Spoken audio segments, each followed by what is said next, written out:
Okay, we're gonna go ahead and call the meeting to order. And could you rise and join me in the Pledge of Allegiance?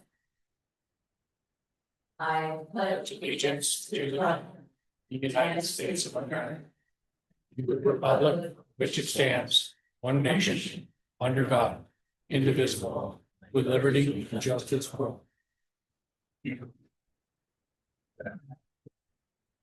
And I'm the third string. Council President DeNovo is online and the mayor was unable to attend tonight, Mayor Benetti. We also have Councilor Matthews online. And is anybody else there? I believe everyone else is here. So our first item on the agenda is our public comments. Do we have anyone that would like to make a comment? It looks like we have Eric. Good. Could you give your name and where you reside? Do I need to read this? We typically do, just to be able to kind of let everyone know this is expectations. Okay, so I have to read this portion before you No worries. start. Citizens wishing to address the city council during the time set for public comments are requested to sign the roster as provided by the city recorder. Public comment period is intended for the public to share ideas and concerns. It is not intended for the interactive discussion with the council. There may be opportunities for public comments during the specific agenda items that require a public hearing. Members of the public are requested to confine those remarks to questions or issues under discussion during that time. During any designated comment period, individuals shall not engage in personal attacks, shall not impugn the motives of any speaker, and at all times while in session, conduct themselves in an appropriate manner. No person shall make personal, impertinent, slanderous, or unauthorized remarks or become boisterous while addressing the council. You may go Awesome. ahead. So my name's Eric Sharman. I reside in North Bend, but I'm making a public comment on the city docks. I've been a user of the city docks for about 4 years, having my boat there. I also do a live aboard there, and I spend a lot of time there. I've had a really productive conversation, interactions with Jennifer and Greg over in Public Works. And I'm happy and excited that the city is taking kind of a newfound interest in the city docks as of late. And excited to see some of the changes that are coming down the pipeline for city docks.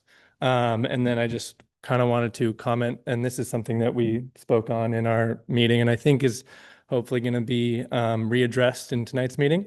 But the fee schedule that was proposed during last month's meeting, I think was kind of didn't take into account some of the things that our marina is has in terms of specificity, and then also take into account some of the things that the other marinas offer. Our marina has the least amount of services provided out of any other marina on the Southern Oregon coast. And I think that's something that could be considered as in a reflection of its fee schedule. And then I do believe that all other marinas along the entire Oregon coast offer annual rates and semi-annual rates, which the proposed fee schedule did not take into account. Those I think are both addressed in the conversation that I had with Public Works. But I just wanted to express gratitude to Jennifer and Public Works for having that conversation. And then also to the city for taking kind of a newfound interest in City Dock and trying to tighten up some of the faults that it's had over the past 5 or 10 years. So that's really exciting. I think I speak for the rest of the users of that dock space that we're all excited to see kind of what continues with these conversations. And then I also wanted to introduce myself as the marina host. I did just accept the position of marina host down there. So wanted to give an opportunity to put a face to that name. So thank you guys. Thank you. Thank you for coming. Is there anyone else that would like to provide public comments?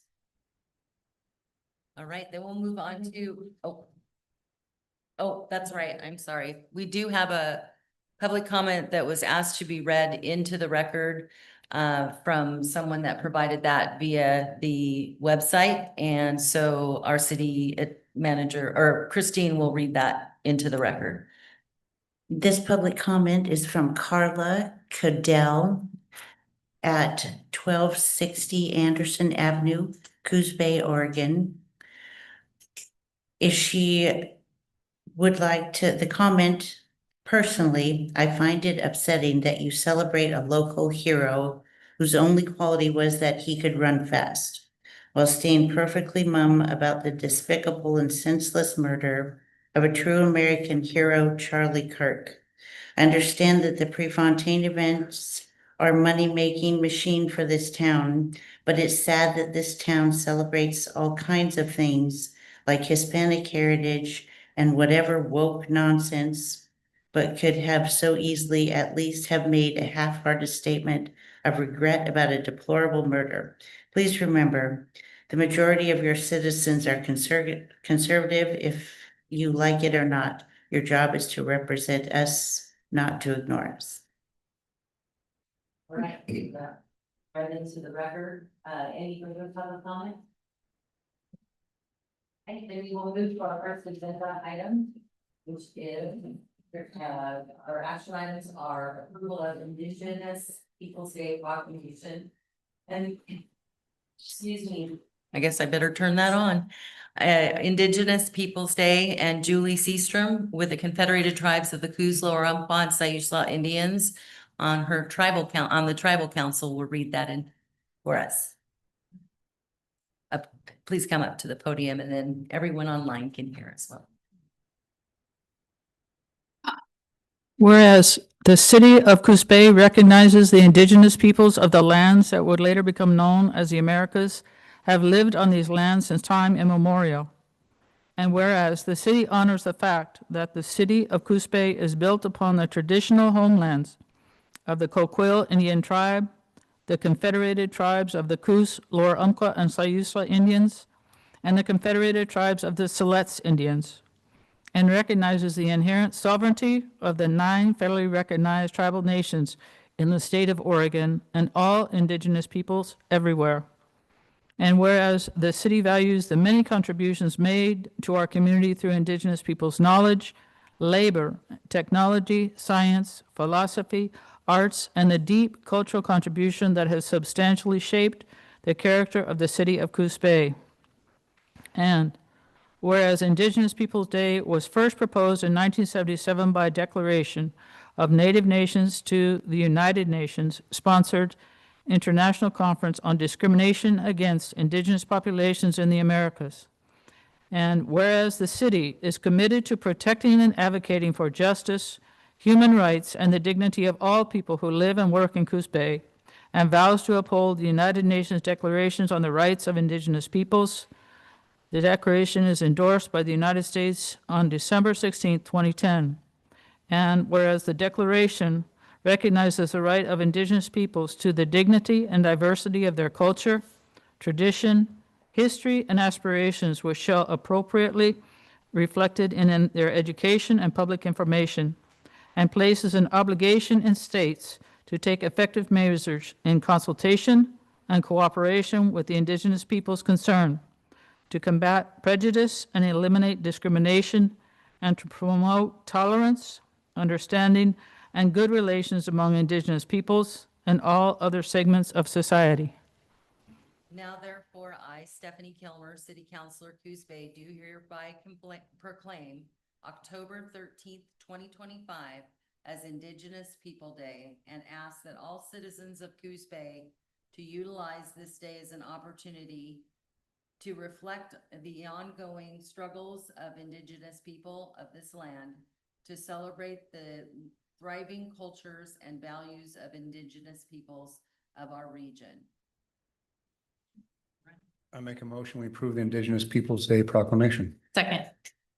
We have a motion and a second to approve the proclamation for Indigenous Peoples' Day. And any discussion? All those in favor, say aye. Aye. Aye. All opposed?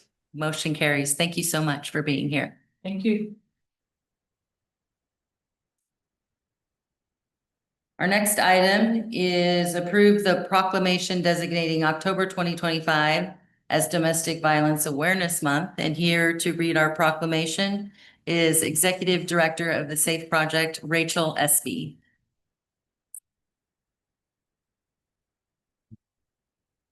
Hello, friends. Thank you all for having me again this year. I appreciate your time so much. As you all know, I like to say a little something before I get started. It helps me calm my nerves also. So it's been a really exciting year for us. You may have heard that we recently expanded into Curry County, which has been a whole interesting challenge full of exciting and difficult times.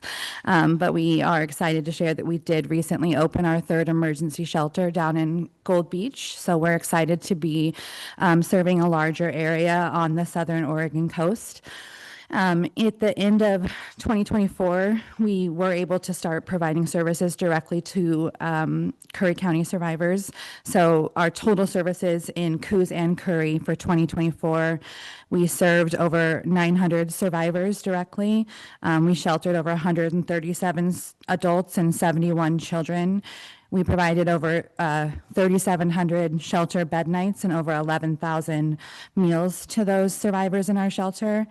And then most importantly, I'd like to specifically highlight that while we served over 900 survivors, those same survivors had to reach out to us over nearly 3,000 times for emotional support and safety planning, as well as 1,600 times to our 24-hour crisis hotline. So again, demonstrating that survivors need constant and ongoing support to leave these violent situations. So we're incredibly grateful to the City of Coos Bay's ongoing support for our mission, and it shows your care for the survivors living in your communities. So thank you for that.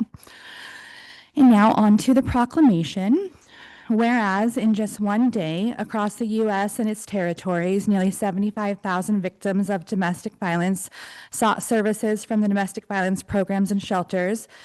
That same day, more than 9,000 requests for services, including emergency shelter, housing, transportation, child care, and legal representation, could not be provided because programs lacked the resources to meet victims' needs.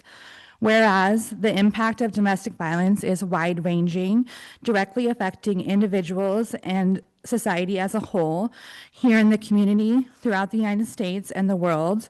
And whereas racism, homophobia, transphobia, ageism, and discrimination based on physical ability, nationality, or other factors help to perpetuate domestic violence and make finding safety even more difficult to some victims. Whereas the need for safe housing continues to be rated as a survivor's most urgent need. Whereas the City of Coos Bay joins with others across Oregon and the nation in supporting victims of domestic violence, as well as local programs, state coalitions, national organizations, and other agencies nationwide who are committed to increasing public awareness of domestic violence and sending a clear message to abusers that domestic violence is not tolerated in Coos Bay. Whereas domestic violence impacts millions of people each year, but it can be prevented.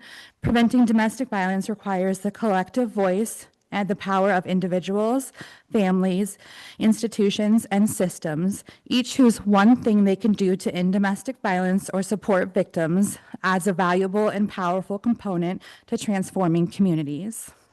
Now therefore, I, Stephanie Kilmer, City Councilor of Coos Bay, do hereby proclaim October as Domestic Violence Awareness Month in the City of Coos Bay. In recognition of the important work done by survivors, domestic violence programs, and victim service providers, I urge all citizens to actively participate in scheduled activities and programs sponsored by the SAFE Project and other community organizations to work toward the elimination of intimate partner violence. And do we have a motion? I move to approve October as Domestic Violence Awareness Month. I'll second. All right, we have a motion to approve October as Domestic Violence Awareness Month and a second. Any discussion? Appreciate the work that you're doing. Thank you. All those in favor, say aye. Aye. All opposed? Motion carries. Thank you. And we're going to take a pause for a photo. I would love that. Thank you. If you're right in front of there, if you want to stand up and she can stand and. Should I go And okay, you can go back. should I go back there? Is that fine? Sure, Okay. go back there, go back there. It'll be great. Everybody bunch up. It'll be lovely. Let's go down. You want up there? Okay.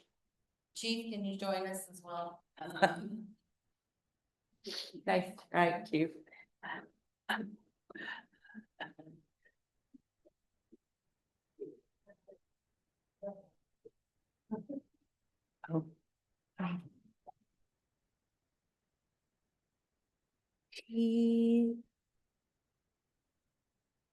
Okay. Not right. There's a whole thing too. Thank you.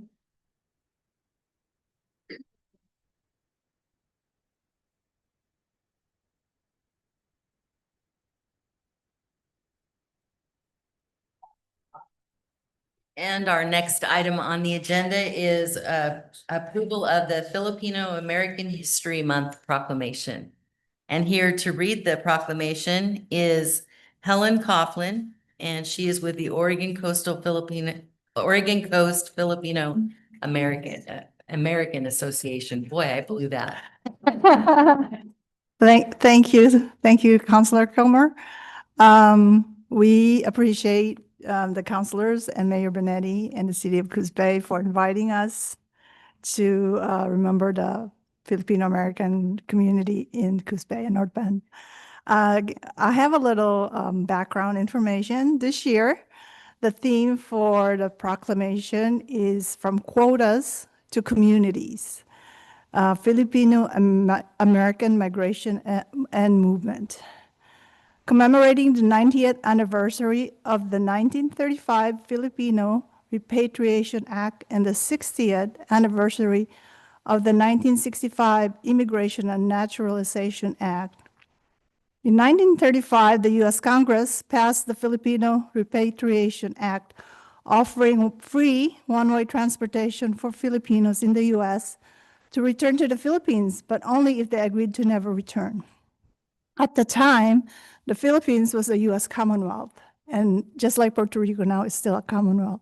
It was at the time a Commonwealth, but only if they, and there was an annual quota of only 50 Filipinos who were able to enter the country.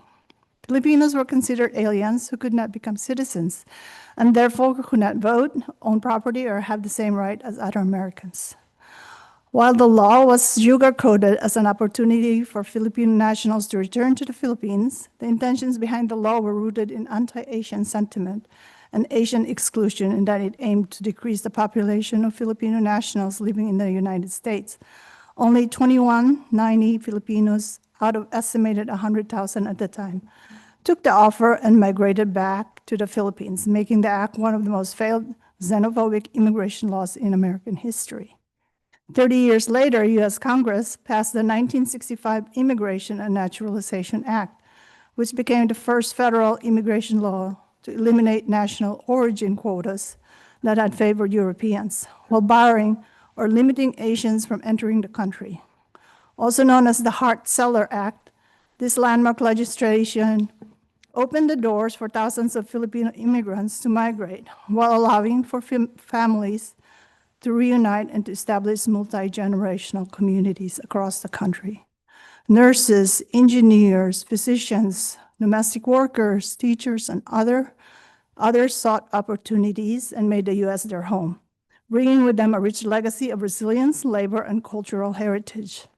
With this new federal law, the Filipino American population increased and significantly from 176,000 in 1960 to 775,000 in 1980. Today, there are over 4 million Filipino Americans in the U.S., making them one of the largest Asian American and immigrant populations in the nation. As we honor these historical milestones during Filipino American Heritage Month 2025, let us reflect on how far we've come and how much work remains. By uplifting our ancestor stories and standing in solidarity with all immigrant communities, we move closer to a future rooted in equity, remembrance, and liberation.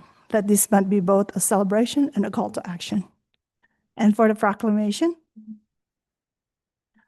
Whereas October 2025 is the 438th anniversary of the earliest documented proof of Filipino presence on the shores of the west coast of the continental United States.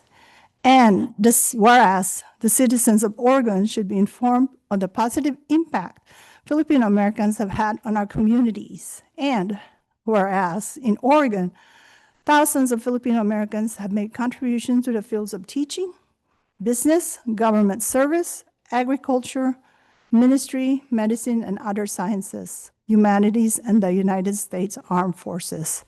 And whereas it is imperative for Filipino American youth to have positive role models and instill in them the importance of education, complemented with the richness of their ethnicity and values of their legacy. And whereas efforts must continue to promote the study of Filipino American history and culture, because the role of Filipino Americans and those of other people have been overlooked in the writing, teaching, and learning of United States history. And whereas this anniversary is a significant time to study the advancement of Filipino Americans, a time of celebration, remembrance, reflection, and motivation, and a relevant time for all our citizens to learn and appreciate more about Filipino Americans and their historic contributions to our nation and to Oregon. Now therefore, I, Stephanie Kilmer, City Councilor of the Coos Bay, do proclaim October 2025 as Filipino American History Month and encourage all citizens to join in recognition of the positive impact Filipino Americans have had on our community. Thank you. Can we have a pause for a picture? You bet. Yes. I think we were just talking about that. So I'll make a But I'll motion take to a approve the motion. proclamation designating October 2025 as Filipino American History Month. Second. All right, we have a motion and a second to approve October 2025 as Filipino American History Month. Any discussion? All those in favor say aye. Aye. All opposed? Motion carries, and we will pause as well for a vote. Do you want us have back there? quite the contingency with you. I will come up. Oh, let me introduce the Filipino community. Representing.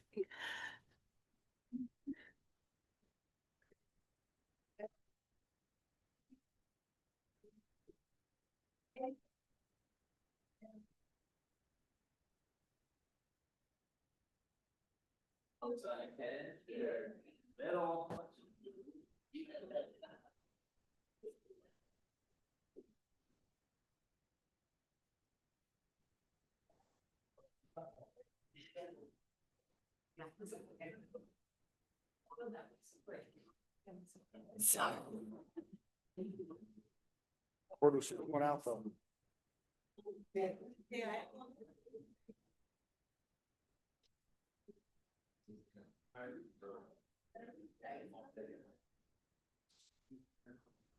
Ready? Here we go. Now.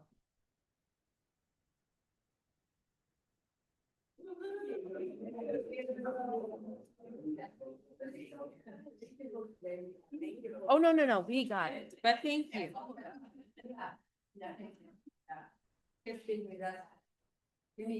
There we go.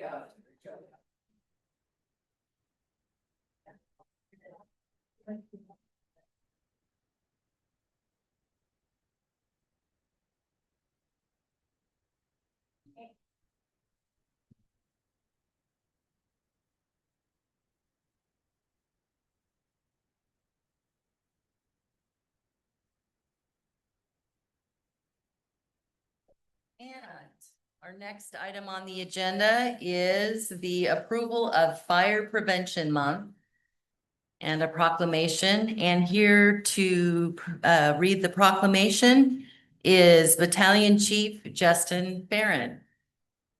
Good evening.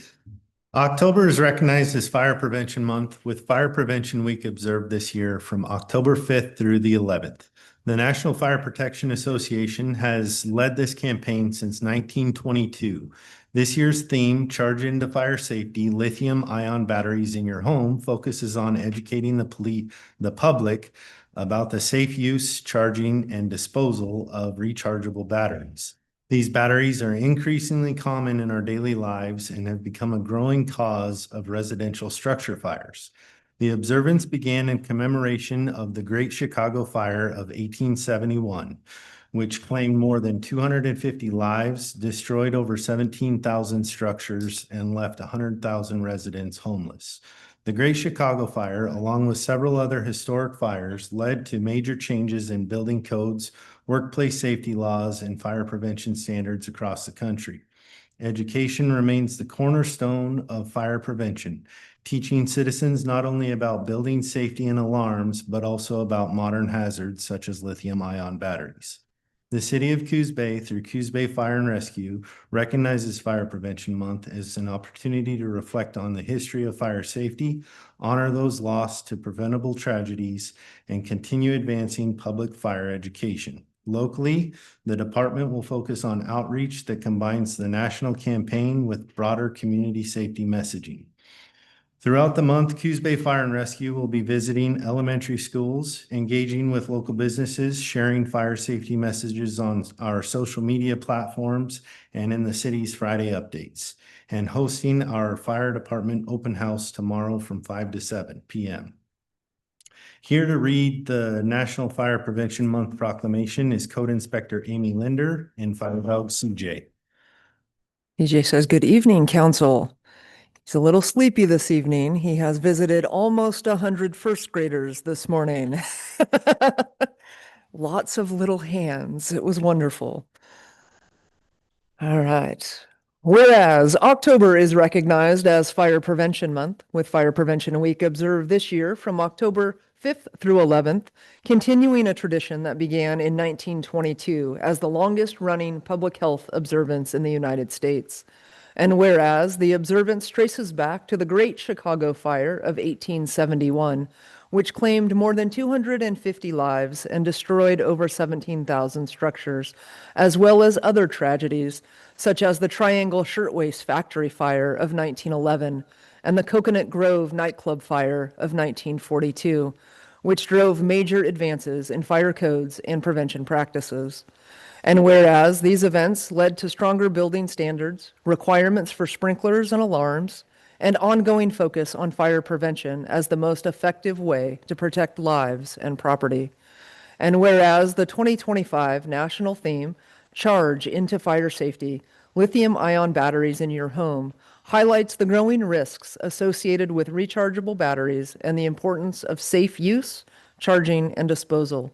And whereas the City of Coos Bay, through Coos Bay Fire and Rescue, promotes fire prevention by educating residents, enforcing safety standards, and preparing to assist citizens during emergencies, and will share fire safety messages, including this year's national theme, through social media and community outreach.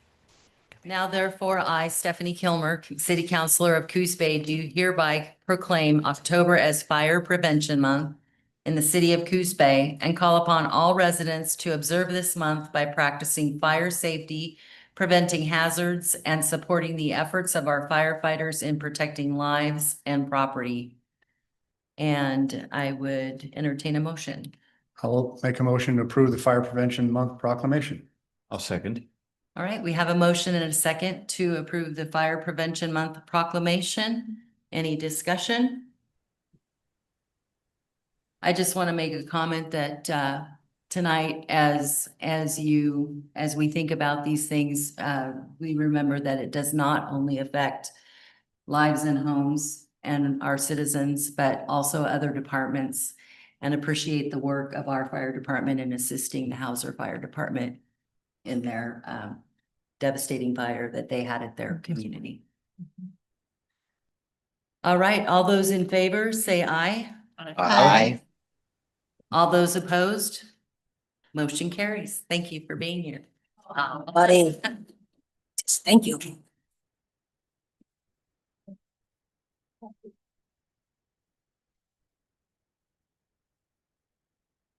All right, our next item on the agenda is a public hearing regarding the Community Development Block Grant. And Nicole, are you going to give us Yeah, some I'm background? gonna on give that? us a head start, and then Robert's gonna come up with NeighborWorks Umpqua as they administer this grant program for the city. So just to kind of give you a little bit of background, we've been really fortunate to be able to partner with NeighborWorks Umpqua for 2, I think, grant cycles, maybe 3. I'm trying to remember how far. Specifically designated for bringing in some funds to help rehabilitate some homes that would otherwise maybe not be able to, such as fix roofs and create ADA access points, things like that, which help folks stay in their homes, which avoids maybe them having to transition to some alternative housing options. So we've been fortunate to be awarded grants. Those are $500 or $500,000 grants, and generally run a year and a half, 2-year cycle. There are some steps that are required in that process, and one of those steps is to do a closeout essentially of that program, presenting that in a public hearing setting in front of the council. Robert might talk about this as well, but I think each year, though we serve many citizens in the community, and these are grants that cover a wider community than just Coos Bay, there's always a list left of folks who we weren't able to help that go around. So there's definitely a need, and we appreciate Neighborhoods Umpqua kind of stepping in and filling the gap for something we would not be able to do in-house. So there we go. Hi all. My name's Robert, and I am the rehab coordinator for NeighborWorks Umpqua, which basically means I heard money. I'm going to read this in total just in case, because I'd rather err on the side of caution than not hit the mark. City of Coos Bay notice of public hearing. The City of Coos Bay has completed a residential rehabilitation project funded with community development block grant funds from the Oregon Business Development Department. The location of the project is the City of Coos Bay, the City of Reedsport, and all of Coos County. It is estimated that the project has benefited 29. My phone keeps dragging things back down. 29 persons, of whom 100% are low to moderate income. For those that are aware of that, they're under 80% of the average median income for the area. A public hearing will be held today at 6 p.m. at the City Hall Council Chambers at 500 Central Avenue, Coos Bay, Oregon. The purpose of the hearing is for the City Council to obtain citizens' views about the project and to receive comments about local government's performance. Written comments are also welcome and must be received before 5 p.m. on Monday, October 6th at the Coos Bay City Hall, 500 Central Avenue, Coos Bay, Oregon. Both oral and written comments will be reviewed by the City Council. The location of the hearing is accessible to persons with disabilities. Please contact Christine Sylvester at 541-269-8912. Know if you need any special accommodations to attend or participate in the hearing. More information about the Oregon Community Development Block Grant Program and the project is available for public review at Coos Bay City Hall, 500 Central Avenue, Coos Bay, Oregon, during regular business hours. Advance notices requested, and then the date. Unlike all of the people that had fully developed presentations, I tend to go on the fly, but I have provided some slides to help you kind of understand some of the projects that we have done. First thing I'd like to do is I would like to thank you. In 2021, amid the madness that was COVID, we partnered with the City of Coos Bay to turn around and help 27 people within the community that were in need of help. Many of them, almost all of them, had not been able to keep up with the repairs on their homes, and their homes were in bad need of repair. We had a couple that ended up being minor repairs. It was pretty interesting for us this cycle. Who do I want to? Sure, I can push button.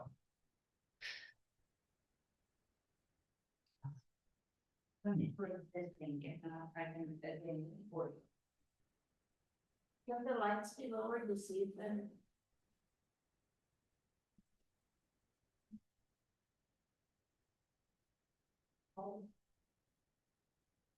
So I had requested from some of our homeowners that they be present if they had the capacity to do so.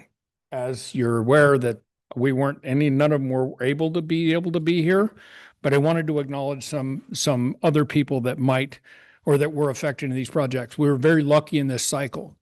We were able to partner with Energy Trust of Oregon and get some funding to support some of the repairs and expand on them far beyond what we had previously been able to do.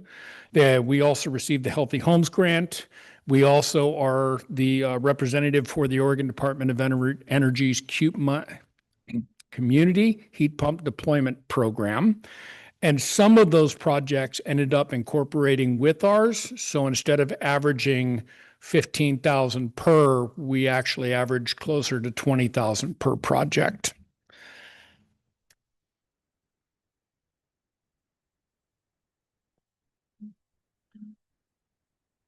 So I'm going to give you some real numbers. 29 people helped. 9 people were in or 9 homes were manufactured homes.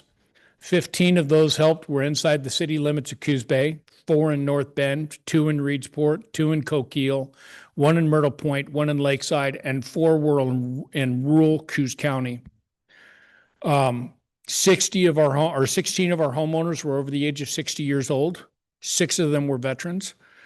6 of them were directly disabled, and then 2 had disabled that were dependent upon them. 16 were women head of household, 14 of which were single females, and 3 were single parent households. We served a total of 71 people. To clarify, of the $500,000 that was provided, $120,000 of that was directed towards administration, environmental review, and management funding. $380,000 worth of repairs were done on the home. And if I remember correctly, it was just over $500,000, including other partnered funding that supported those projects. So if it goes. I think it has a delay. Yeah, I don't think it likes me anymore.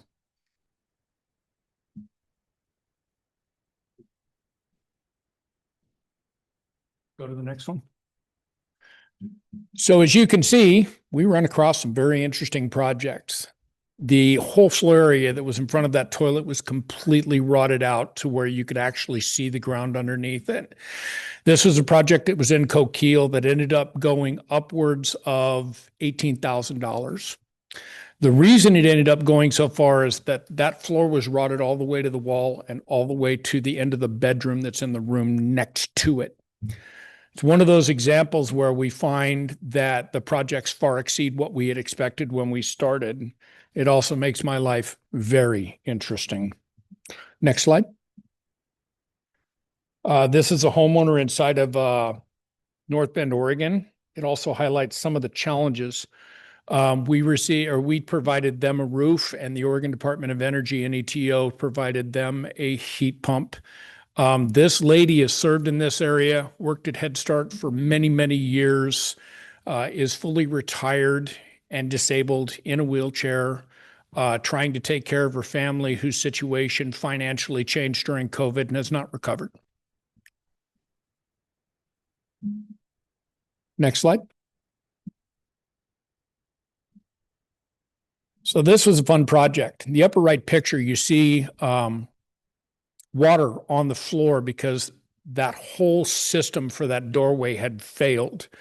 This extension was provided by a local contractor who was not CCB licensed and did unpermitted work, and it ended up being a completely failed project. As you can see on the left, the finalized version of it, we ended up providing her steps that she could actually use because of her lack of mobility, and restabilize the whole structure of the wall, the door. You'll see some other pictures later that connect to that one. That one ended up being close to a $23,000 project. Next picture. So at this point, I'd like to give a shout out to some of our contractors. Some of the contractors that were involved in our projects, but not all of them: McCart Construction out of Riddle, Oregon; Wagner Construction out of North Bend, Oregon; Pacific Northwest Restorations out of Bandon; Absolute Roofing out of Hauser; Reese and Marca Electric, Pacific Coast Construction, Dovenspike Construction, Adcox Heating, Avery Plumbing, Allegheny Windows and Doors, and Westbound Heating. All of them were, I'm going to say, top earners in these projects. They put in the most effort, and many of them bid below what other people did because they came at it with heart, and that should be acknowledged. Next slide. So this is an interesting project that happened here in Coos Bay. The lady who received this new shower set could not effectively use her shower because of her wheelchair. She was unable to get in and out of it. There was no grab bars that were available to be able to do it. She also had several other parts to her project, including handles for the doors in her cupboards in the kitchen, which she could not use because she couldn't stand up effectively. So those handles gave her the ability to be stable while she was accessing cupboards she'd never had. And we replaced 2 doors, widening them so that she could access those rooms with her wheelchair. We also got her a heat pump. Next slide. Another project for within the city limits of Coos Bay. When we arrived on this site, as you can see in the upper right-hand corner, we found a home that had fuse boxes with 2 breakers specifically for the dryer. We ended up replacing it with a completely new service that included the service box and the weatherhead, because the way the lines came into the home, they were illegal. I could reach up and touch 2 of the wires of the 3 wires that were going into the home. It was grandfathered in. It's not anything that anybody did wrong. It's just something that has needed to be fixed for a very long time. This customer also received attic insulation, which they've never had, primarily through Energy Trust of Oregon and Healthy Homes Grant Program. And they also received a heat pump for 2 of their rooms, so their house is now heated. Next slide. Oh. So you remember the steps from earlier? This was a failed project. In the upper right, you can see patchwork work that was across the home. None of it was sealed correctly. Again, same contractor, unlicensed.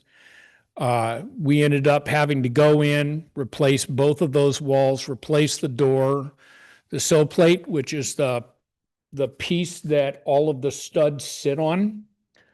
As you can see in 2 of these pictures, had completely rotted out all the way across the walls. That homeowner attempted to get assistance in 2020 and was unable to because of unpermitted work that had happened on their property. I was very grateful to be able to assist her. I was actually hopeful she was going to be here today. Next slide. I cannot understate the value of what we do. These are people that do not have the funds to be able to heat their homes in the winter at full heat because they're trying to keep their electricity bill down. These are people that are struggling to just hold their own, that had great opportunities in the past, finally were able to own a home, and then found out that owning a home also comes with the burden of costs and maintenance. And it's something that is undervalued by many. I'm very hopeful that in the future we can turn around and do another one of these projects because it's desperately needed. It helps keep our homeowners insured. It helps them keep them in their homes. It helps them have a safer place in their homes so that way, hopefully they can stay in their homes for the full length of their life.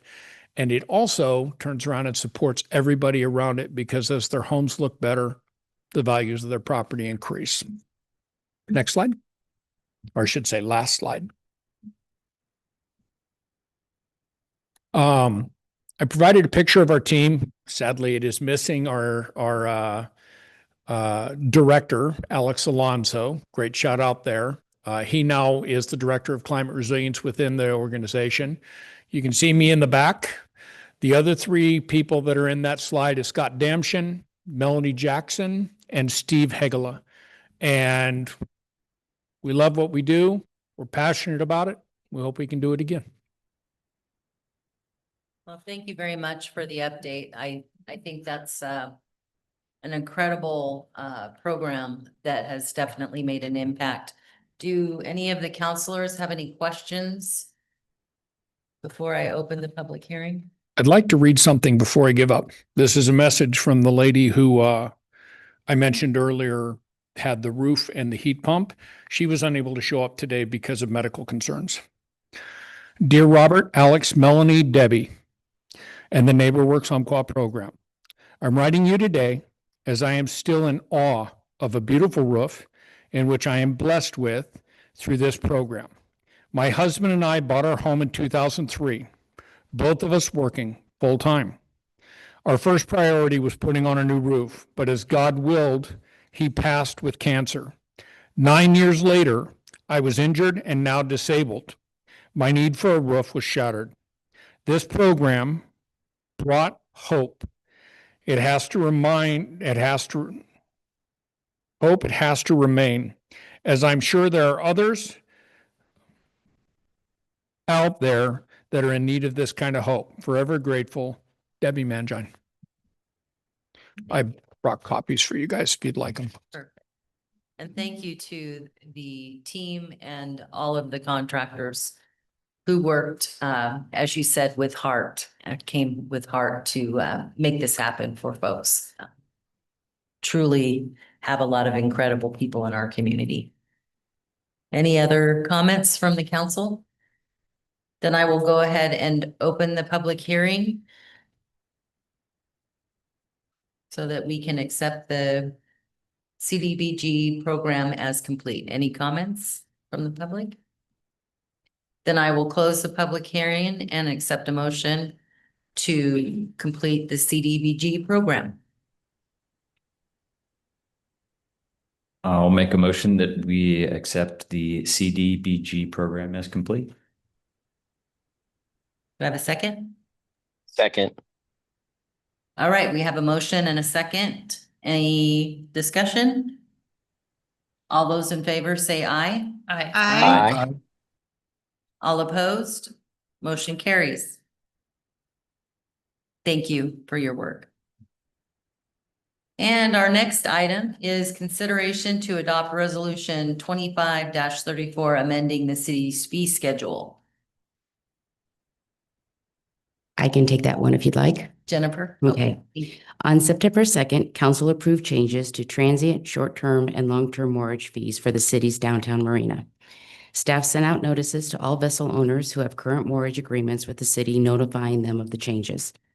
Staff recently met with one of the vessel owners who had several constructive comments on the proposed changes at the marina. As a result of this conversation and after additional research, the mortgage fees might need to be updated to include a semi-annual and annual fee. In the past, these types of fees have never been offered by the city, but in reviewing other Oregon marinas, it appears to be a common practice. The semi-annual and annual fee would be less than the monthly fee, but would commit a vessel to a 6 or 12-month term. This would also benefit to staff in forecasting long-term revenues, as well as a benefit to the vessel owners who are willing to enter into a 6-month or 1-year commitment. Attached to the staff report is a table that shows comparisons of semi-annual and annual mortgage fees for several Oregon ports. Staff is recommending that council adopt a mortgage fee structure for semi-annual and annual mortgage that is the same as the Charleston Marina. If council agrees, this would allow a fee of $7.47 per foot per month for semi-annual and $7.05 per foot per month for annual. And then just take a quick moment. I really do want to thank Eric Sherman. He's not only agreed to be the city's marina host, he's also been real essential in helping myself and staff create this new program to manage the marina. And we're hoping we can get those changes and maybe get some amenities here in the future that will match other ports.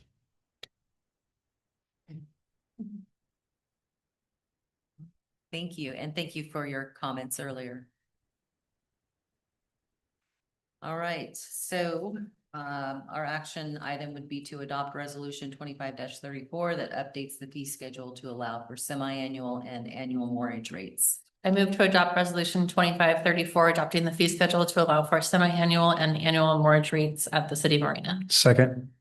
All right, we have a motion and a second to adopt resolution 25-34, updating fee schedule for semi-annual and annual mortgage rates at the city's marina.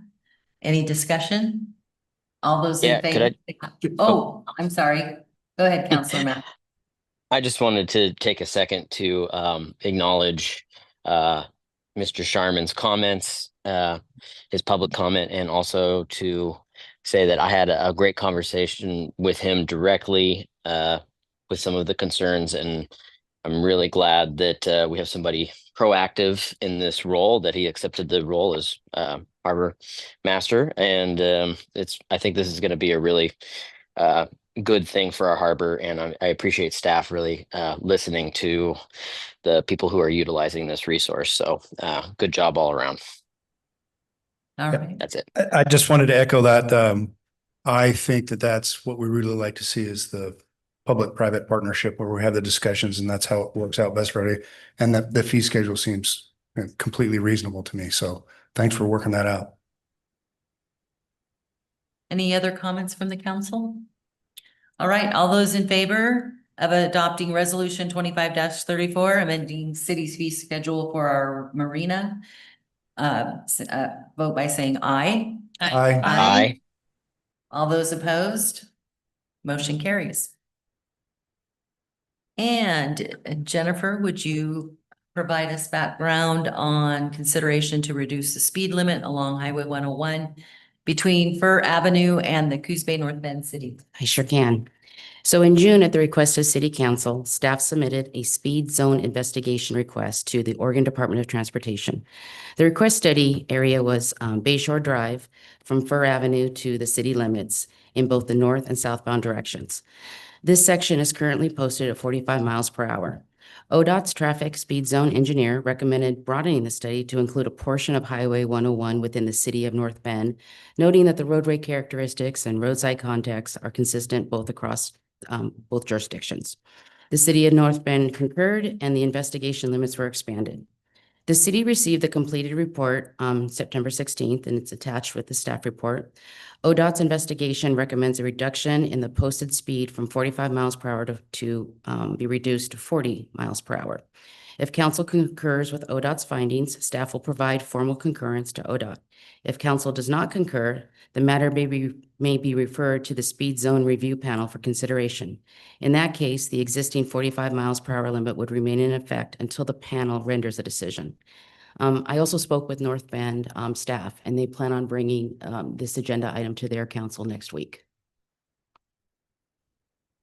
All right. So if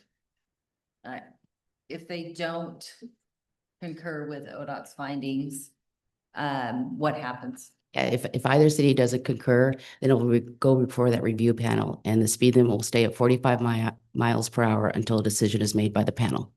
Okay, and it has to be. Both cities have to agree on the 40 miles per hour or request something else. You mentioned the panel might come to a decision later. So as I understand it from ODOT, it's a review panel. So it's kind of, if you just want to, if you don't agree with the 40 miles per hour, if you want it lower, if you want to stay at 45, then you can say, thank you, ODOT, but we would prefer whatever action you want to prefer. Any other questions? Well, I see our friend Mike Potter made a comment requesting that we do not accept adjustment. I personally think I agree with Mike that it should be lowered, and it feels like a win, but we got it down at least 5 miles per hour. So how often does a review like this happen? That's a really good question. I am not sure, but I did speak with ODOT, and they would not be surprised if you requested a lower speed limit for them to look at it again. And how long would making that adjustment potentially take?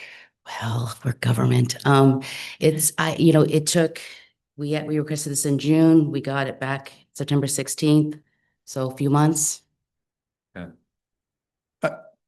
Can I get a better visual of from where to where? Sure. You know where Fir Avenue is just south of Hemlock. It's about 450 feet south of Hemlock. And then you go north on 101 all the way to the city limits. So near Coos Bay Village, Yes. Yes. north to, The city limits. I mean, their study went past that, but we just have, that's So just our you're like, jurisdiction. around the Planet Fitness, that is around where you're talking. So actually, no, it's so that signal there that's at Coos Bay Village, it's south of that 450 feet. That's where it started. So it's, you know, where Fur Avenue is, that little intersection. Basically where the Global Inn is. Kind of right on the corner. Yeah. As you go around the corner. Yeah. And there's an exhibit in your staff report as well. So from there all the way north to, Well, it went to the City city limits. but it went all the way up to North Bend, where their entrance is, where the boat is. okay, so it went around the corner, down the hill. And then back up the other side where Mom's Kitchen is. I don't know where Mom's Kitchen is, but Chelsea is saying yes. I guess there's a boat on the front side too, up there by Northwest Power Sports. There's a boat. Yes, So that's correct, So Northwest Power Sports back to the museum, basically. correct. All right. Thank you. I personally am in favor of it going lower than 40. I want to just point out that Mike points out in his comments and makes note that we did lose Hadley Campbell on August 30th. In this area, we've lost some other folks because of high speeds, and it's someone who recently walked that whole section. It is terrifying. Actually, I wouldn't recommend it.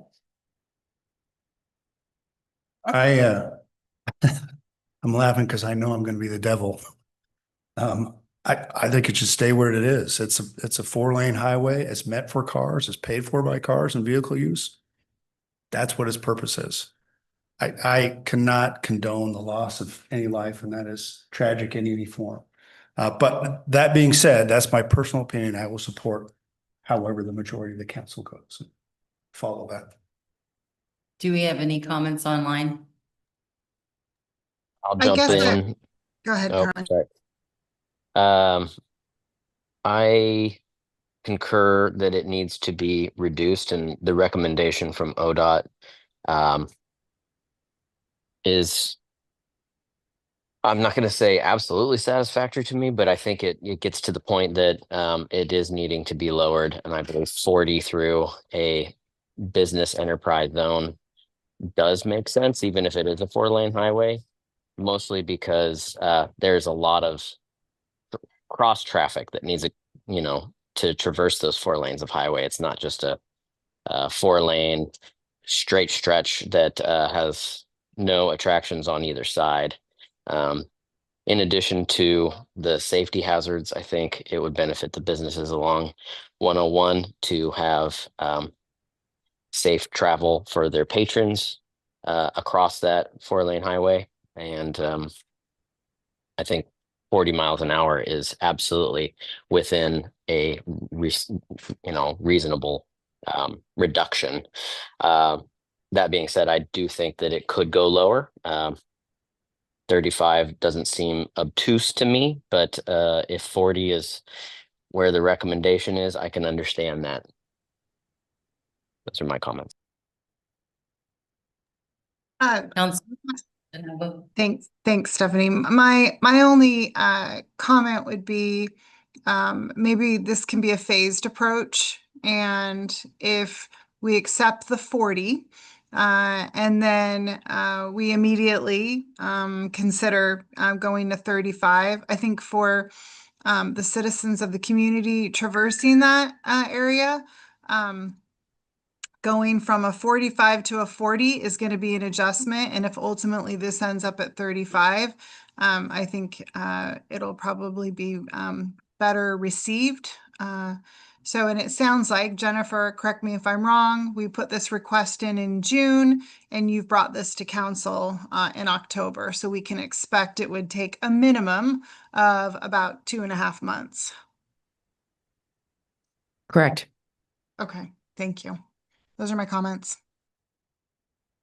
Just a point of clarification, Jennifer, is this both directions, northbound and southbound? Yes, it is.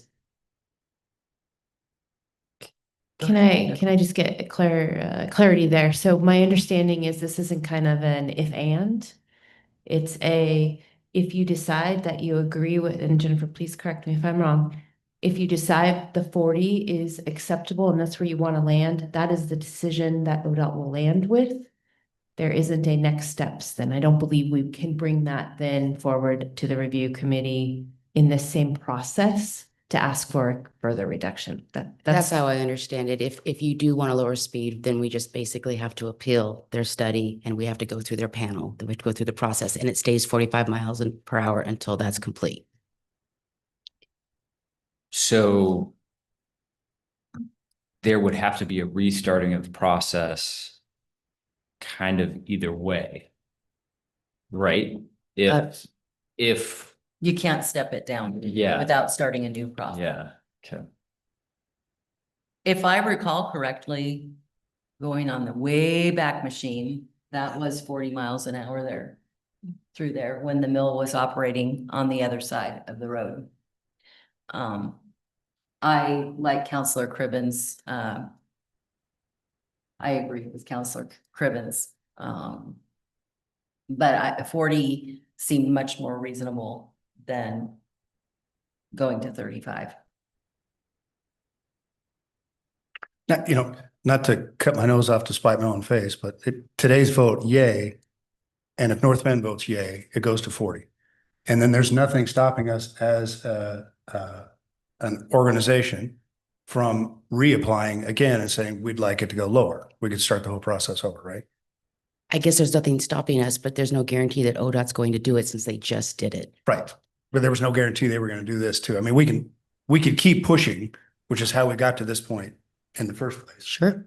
And then the other thing which could potentially be an issue is that they've done this work on their dime essentially, and they could come to us and say, yes, but this is something your city would have to back financially. I'm not saying that's what would happen, but that is a possibility to consider. So my points were just procedural, so.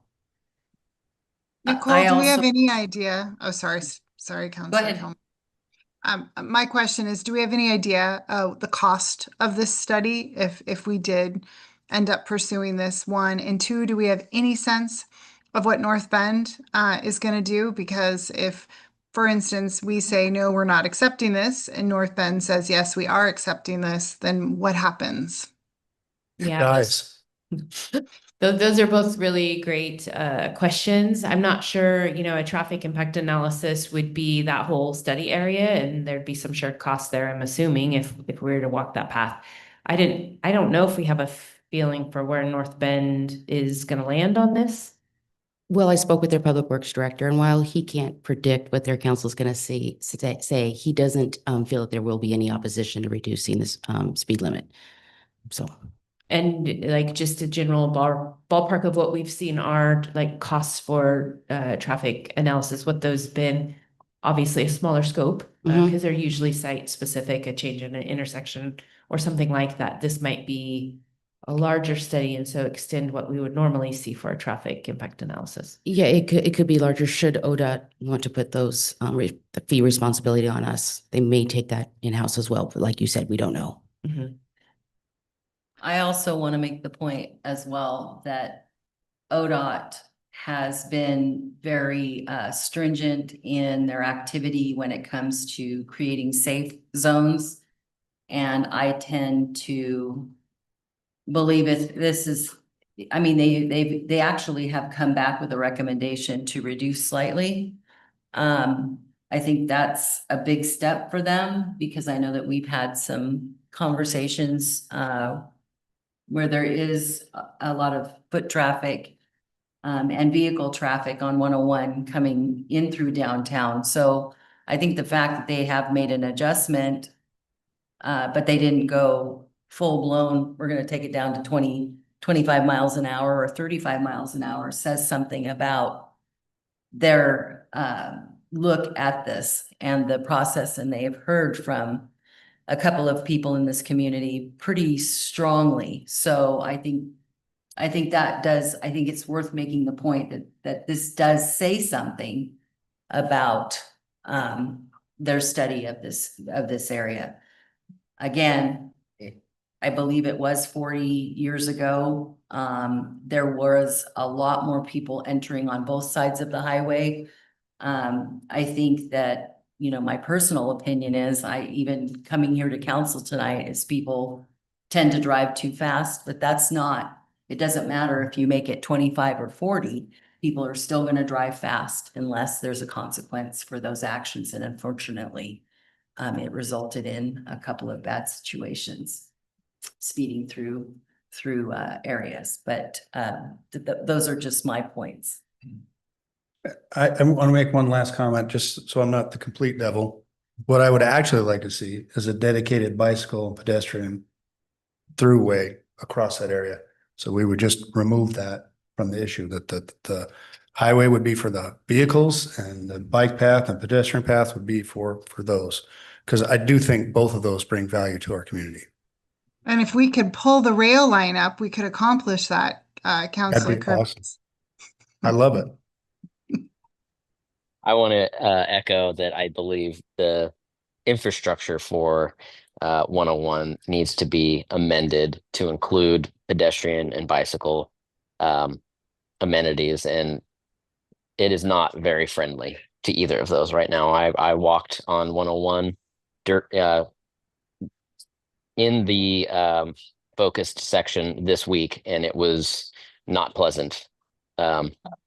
It was not great at all. And then tonight, as I was coming home from Bend, I traveled through that area and just tried to go 40 miles an hour to see what it would feel like. And it felt much safer than traveling at above 45, which is where I'm usually at.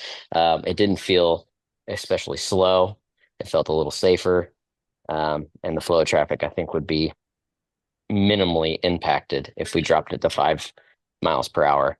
That also being said, I think that hopefully aligning with the city of North Bend will get us at least moving in the right direction. I anticipate a lack of opposition to these proposals from the city of North Bend as well, considering their 101 traffic goes all the way down to 25 through their central urban area. So it seems to be quite a bit lower on 101 in the city of North Bend, and then quite a bit higher in the city of Coos Bay. So I think we're in alignment with some reduction in general. I like Councillor Cribbins' approach of accepting it. If we accepted this and then we perhaps work with the city of North Bend for consideration of going down to 35. I think that would be my final recommendation to this group.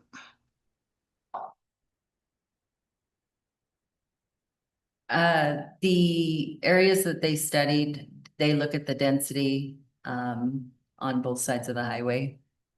Okay, full disclosure, I'm not a traffic engineer, but yes, they go out there, and I think they also measure actual speeds and also look at accesses. All right. Any further discussion? Then our action requested would be a recommendation. I'll make a motion that we concur with the recommendation of ODOT to reduce the speed limits from 45 to 40 miles per hour from approximately Fur Avenue to Coos Bay, North Bend city limits. Do I have a second? Second. All right, we have a motion and a second to concur with the ODOT traffic recommendation of reducing the speed limit from 45 to 40 miles per hour from approximately Fur Avenue to the Coos Bay, North Bend city limits. Any further discussion? All those in favor, say aye. Aye. Aye. All those opposed? Opposed? Opposed. All right. Motion carries.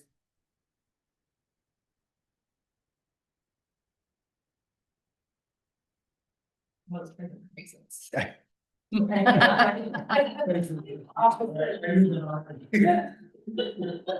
wasn't no food for just a second. We agree sometimes. We do. More often. All right. Our next item on the agenda is the consideration to initiate a vacation for a portion of South 15th Street. And I believe Jennifer has this one as well. I do. And I just want to point out that there's an exhibit in your staff report that may help as we go through this. The county owns 3 properties in the Inglewood area near Pennsylvania Avenue and South 15th Street. The 2 parcels on the west side of South 15th Street are approximately 2 acres and are formerly known as the Inglewood School Site. The city remediated the brownfield on these 2 parcels, and since then, the site has been vacant.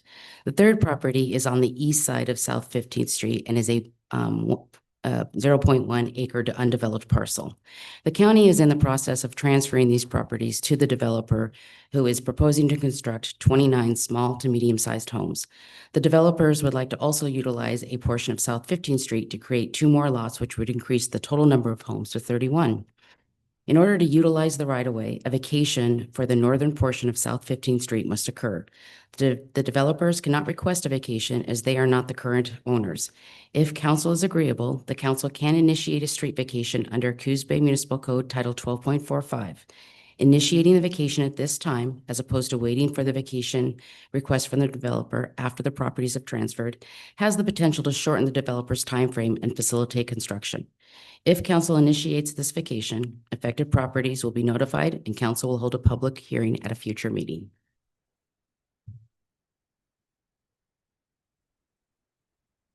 So I guess I'm seeing your graphic.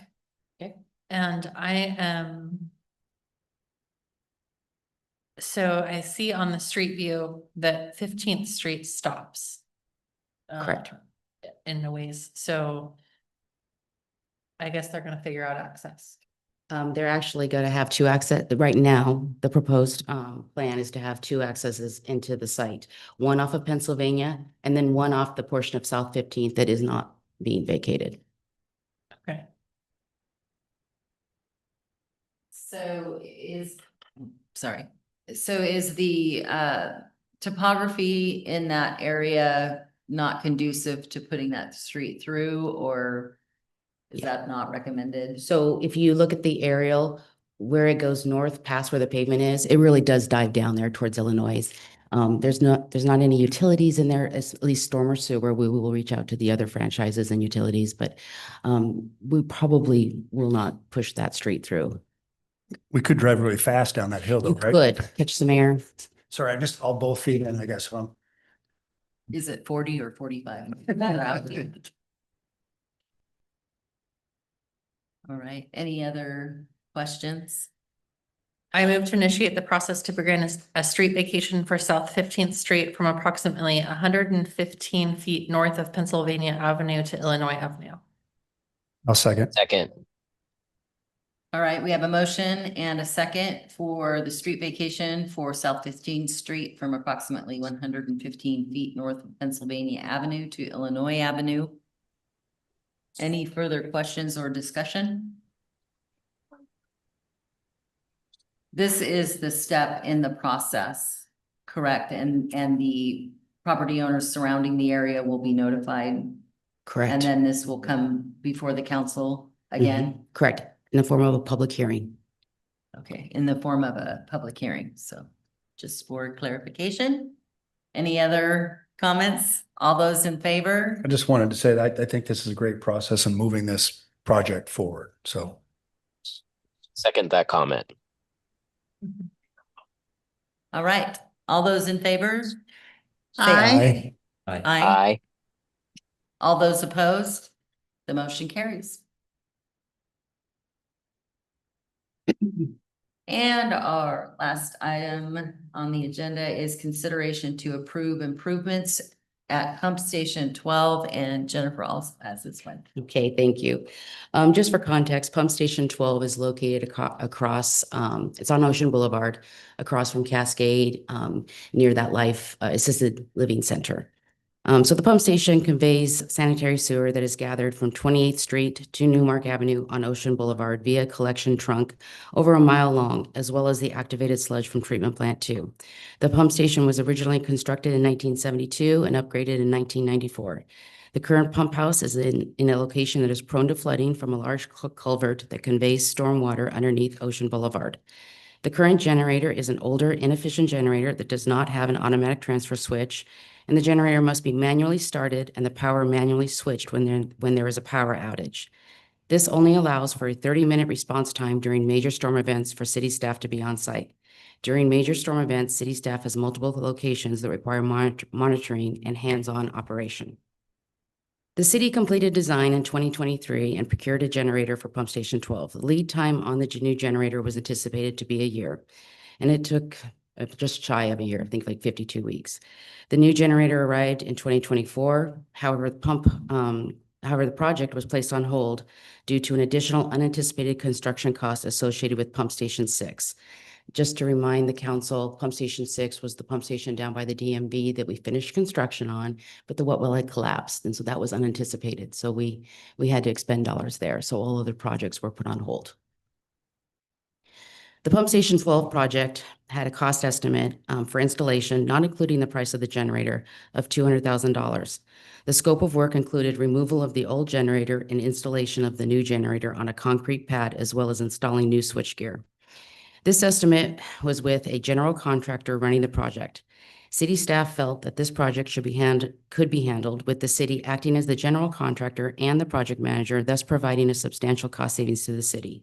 After gathering initial cost estimates via quotes from various contractors, including electricians, concrete companies, and an excavation contractor, staff estimates this project can be completed in a price range of $80,000 to $90,000. Approval for a not to exceed amount of $100,000 will cover any contingencies. The access road will need to be moved to allow for room for the new generator pad, and the pump house that contain the electrical controls will be moved closer to the new generator. These improvements were not in the original design. With this additional work added to the project, the city will still save that $100,000. Having the new generator installed and the new switchgear will extend the required response time to Pump Station 12 and will allow staff to focus on more vital areas during major storm events. Staff is finalizing all the quotes in concurrence with the city's procurement requirements. Staff is requesting council consider this approval of funds so that the project can commence with work immediately as rainy season is here. Approval of these funds will allow the project to be completed this fall before winter storms make the generator necessary. Keep forgetting I turned that off. Any questions or comments or a I'll just motion? jump in and say that I think that the work y'all are doing and trying to save the city money should be applauded. And I think that this project is great and I support it wholly. So anything that gets us a little additional response time during a storm event is great idea. So I'll move that we approve the improvements to Pump Station 12 with a total project cost not to exceed $100,000. Second. I concur with Councilor Matthews' comments, and I was going to second, but Lucinda jumped in and cut me off. Councilor DeNovo, that is. Thank you. All right, we have a motion and a second to approve the improvements to Pump Station 12 with a total project cost not to exceed $100,000, and we'll acknowledge Councilor Cribben's second as well. Any other comments? All right, all those in favor, say aye. Aye. All those opposed, motion carries. Thank you. And our city manager, do you have a report for us tonight? That I wanted to share with you guys. First of all, this was already kind of brought up, but I just wanted to call greater attention to this. Just wanted to acknowledge the loss that the rural fire department had this earlier this week. And then also just extend some thanks to our team who stepped in to both provide support during that event. And then also we are going to offer them some use of equipment that we can definitely give up for a short period of time to make sure that their areas of service are still able to be protected, because fire is a pretty significant loss when you can't have a good response time. So again, appreciate the team and the ability to kind of acknowledge that there's a way that we can help. In most instances, we should try to do so. I wanted to kind of just put out there, we have full intention to have our regular schedules during the upcoming holidays. That would be a work session the week of Thanksgiving, and a work session the week of Christmas. So if you feel different, we'd be obviously interested in hearing that recommendation, but we do intend to hold those meetings. So just want to make sure we're all on the same page as we enter those holiday season. I wanted to also offer up an opportunity, not that everybody doesn't already have a busy schedule, but League of Oregon Cities is reconvening their policy committees. And just to give some background on those committees, they come together to kind of build the recommendations that come then before cities that we all vote on what their legislative priorities are in the upcoming sessions. And we can play a role in that by developing those recommendations to the overall city contingent. So those committee, their openings are happening right now. Their LOC link is on their site. And there are, it's a finance and taxation, energy and environment, general government, community economic development, broadband, cybersecurity, and AI, transportation, water, and wastewater. And I would acknowledge last time it's a 2-year commitment. There wasn't South Coast representation. They reached out, and this body of folks stepped up, and we got a member on every single committee. So we had a voice in all of those rooms. I hope we do that again, right? So we'd leave that if there's interest at this level. We'd want you guys to have the first and foremost place. We'll step in behind you where you can't, find a place for those committees. They met, depending on the topics, between 4 and 6 times prior to session to develop those priorities for recommendation to the city. So just give you an idea, generally a 2-hour commitment every month, every other month as we're leading into that. So. And that's really it. I was just going to update on Inglewood. Project is moving forward, working on with the county and the 2 developers involved. And I think we're giving them access to the site to do some grub work. So they'll be pretty prepared come spring, early summer to actually get in there and get some building done, thinking they can be finished up by end of 26. So pretty exciting. So appreciate you guys' support for that and finally getting this project maybe to the finish line. That's what I got. All right, thank you. I see the chief is online. Do we know yet if there is any kind of donation? Justin, if you have anything. Donation for Hauser Fire. I haven't heard anything. I've been seeing a little bit on Facebook and people working on setting stuff up for that, but I haven't seen anything official for it yet. Okay, if you here, can you let us know? Yeah. All right, so we will move on to council comments. And let's start online with Councilor Matthews. All right. Well, thank you, everyone. I gotta say this was a really good meeting. I learned a lot this morning or earlier in this meeting with the various proclamations. And I am really proud to be a part of a city who recognizes all of these groups and these causes to bring awareness to them. So I appreciate everybody who came out to help us to formalize these proclamations. Also, the Community Development Block Grant, that was a really good presentation and an absolutely essential program moving forward. I hope that we can participate in that again. It was really good to hear about the work that's being done. Really just there's a ton of interaction with the city and various people and different groups making things better. Even going down to the docks and having new input. All of this was just wonderful. So I just want to say thank you to everybody who's working hard. I see staff is really trying to streamline things for development here as well in terms of helping with the preemptive street vacation on South 15th. Lots of good stuff going on. So just really feeling pretty positive about things. So thank you all. That's all I have. Thank you, Council President DeNovo. I want to concur with Councillor Matthews. What a great meeting, and I'm reminded just of the great work that this city does. We heard a report talking about how we serve our veterans, disabled people, women with the Community Development Block Grant. We had the Indigenous Peoples Proclamation, the Filipino American History Proclamation, recognizing domestic violence, and the Indigenous Peoples Proclamation. And I'm just reminded of something my late husband would say. He would remind me that the work that we are here to do is not for some of the people, but for all of the people. And I feel like in today's meeting, we did a really great work. So I commend the council and I commend the staff. Thank you.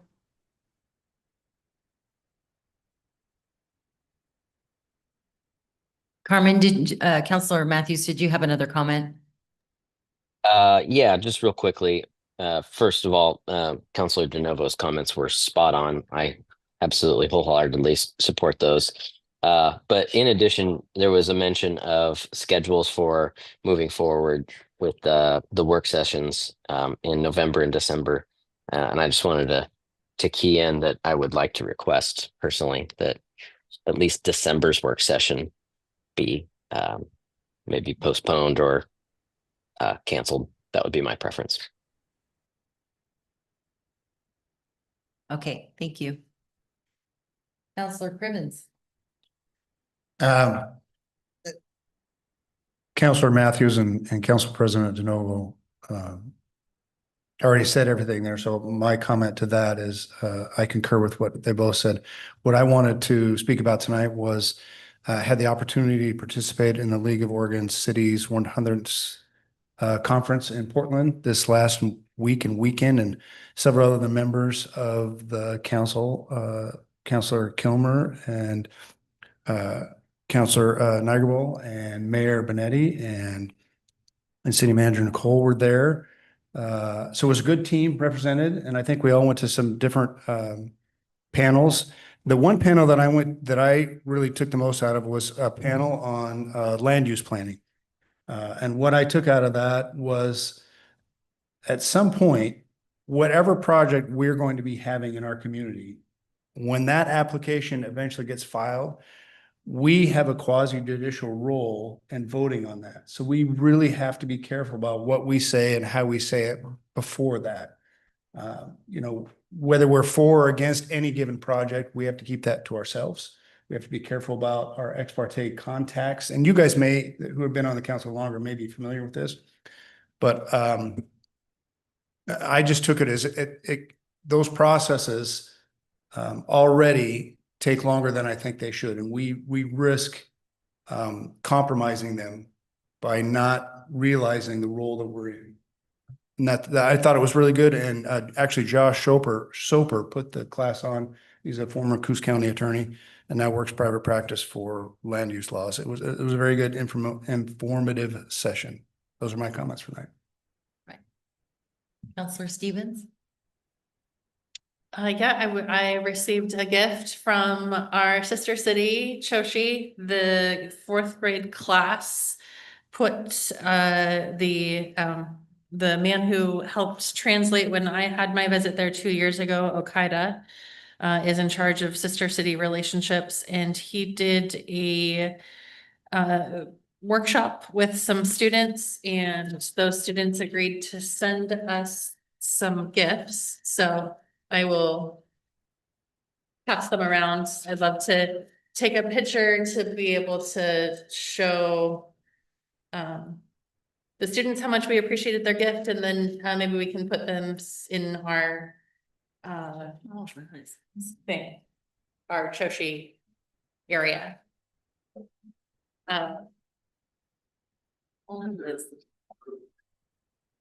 Yes, please. Yeah. And then I'm gonna pass these out on this side. Also. Anyway, how sweet, right? They did a whole class, a whole language class. They learned about the city of Coos Bay and some English words. And they did such a great job. The detail on them is great. Oh, geez. I'm still working on I'm staff. curious, Here, is hold on the just. green guy their mascot? Yes, that's the Choshi mascot. Okay, for Yep. the city, not For the the city. school. Yeah, Yeah. Oh, you see him throughout. Very wonderful. Yeah. It's very, very thoughtful kind of yeah, guy. very thoughtful. Counselor Cribbins, you don't have time? You did. Oh, okay. Okay, everybody smile, smile, smile. Okay. I was gonna say Counselor Cribbins has lots of fans. And then they also provided the Choshi City Public Relations Magazine and the Spring Tourism Campaign. Anyway, I'll pass them out so you can check them out. That's neat. What a connection you made with them and Yeah. how sweet they are to connect with us. Yeah. Did you have any other comments? Take one, pass it around. No other comments from me, thank you. Well, okay, sorry, I will say that, Counselor Nybergall has agreed to do something. Niebergall. Niebergall, with, some kids here in Coos Bay, so we hope to do something cool that he will brilliantly come up with and send it over. Uh-oh. All right, Yes. Counselor Niebergall. Yeah, so yeah, we'll follow up on that. We'll work with the fourth grade class, probably over at Sunset School, and we'll hopefully send something back here within the next little while. So I'm looking forward to that. I'll also add that it was very fun to go to the LOC event last week. I got to participate in a bunch of city tours and tour of PDX as well. And it was very enlightening to talk with other folks who are in similar positions and to see that many of the issues that we may find in our own city are echoed maybe in different scales, but they're echoed in every city. And honestly, every institution, thinking of PDX. But I did also want to add, you know, I grew up around Portland, and walking the streets of it this week, it was the cleanest I've seen it in years. And I was very pleasantly surprised by that. And I love going to Portland, but I loved it especially this time. So I just wanted to share that. It's looking good right now. So. Thank you.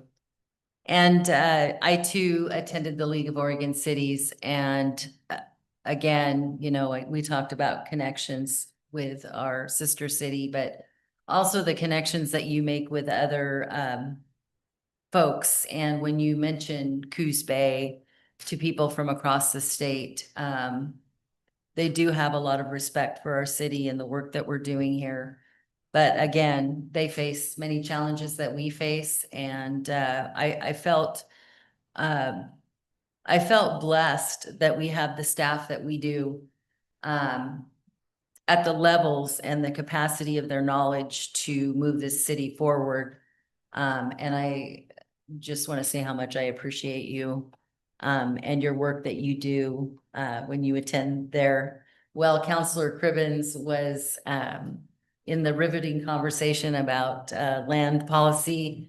I was in a PERS discussion, and I wish we could have traded. That is I think the PERS system is the second most complex retirement system in the country.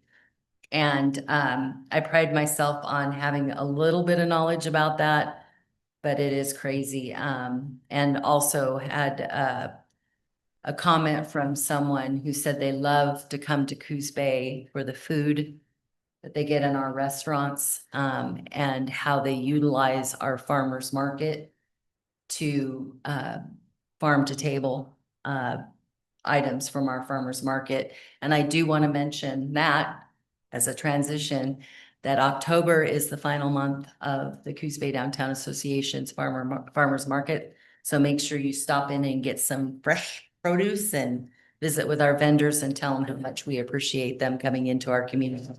Because we do have restaurateurs that do go there and source local food for that. So with that, I will go ahead and adjourn the council meeting. We